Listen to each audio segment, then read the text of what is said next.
এটা হলো একটা বাংলাদেশি জেবিএল, নকল জেবিএল, কিন্তু খুব ভালো বডি কনস্ট্রাকশন, পেপার কোয়ালিটি খুব ভালো, সাসপেনশন কোয়ালিটি ভালো, ম্যাগনেটটাও ভালো, ম্যাগনেটটাতে হাই একটু দারুণ ম্যাগনেট, যথেষ্ট। হুম 40-50 ওয়াট দৌড়ে চলে, কোনো অসুবিধা হয় না, ফার্স্ট ক্লাস বাজে। কিন্তু এই কোম্পানিগুলো এত কেয়ারলেস, মানে বলার মতন না, দেশের ইজ্জত একদম বারোটা বাজে দিতেছে।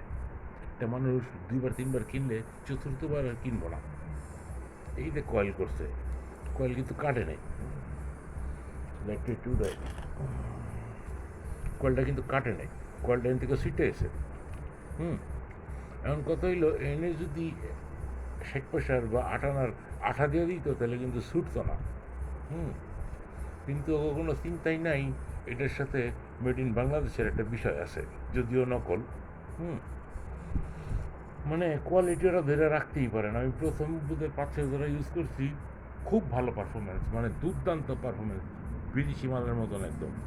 অবশ্যই স্পিকারে তেমন হাইটেক কোনো বিষয় নাই, কিন্তু পারফরমেন্সের একটা ব্যাপার আছে। কয়েল ছুটতে গেলে, ঢিল হয়ে গেলে বাদ। এখন এটার কয়েলটা পুরে নাই, ছুটে গেছে। কেন ছুটতে গেল? এগুলো কোম্পানি কী করে? ইন্সপেকশন ছাড়াই মাল ছেড়ে দেয়? মানুষ ব্র্যান্ড কি খামাখা খুঁজে? এগুলো একটু টেক কেয়ার করা উচিত।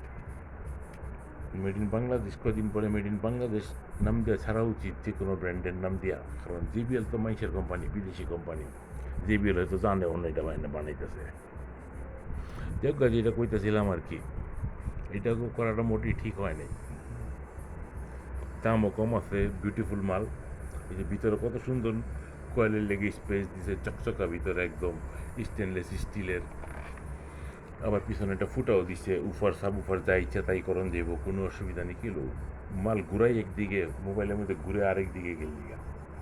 হুম তারপরে যে ফ্রেম কোয়ালিটিও খারাপ না, ওই জন্য একটু হালকা কিন্তু মজবুত আছে। কত সুন্দর ফিনিশিং, হ্যাঁ। তারপরে ওই সামান্য একটা বিষয় 2 নম্বরই কইরা একেবারে কোম্পানির ইজ্জত, দেশের ইজ্জত সব মেরে দিল। মানে এই চুরি চুট্টামি চেরানা টানা বাঁচাইতেছে কি মালিক না কর্মচারী আইসামি করে করতেছে না, বোঝাই মুশকিল। মেশিনে তো কাজ হয় না, এগুলো সব হাতের কাজ। তারপরেও পারফরমেন্স বেশ ভালো।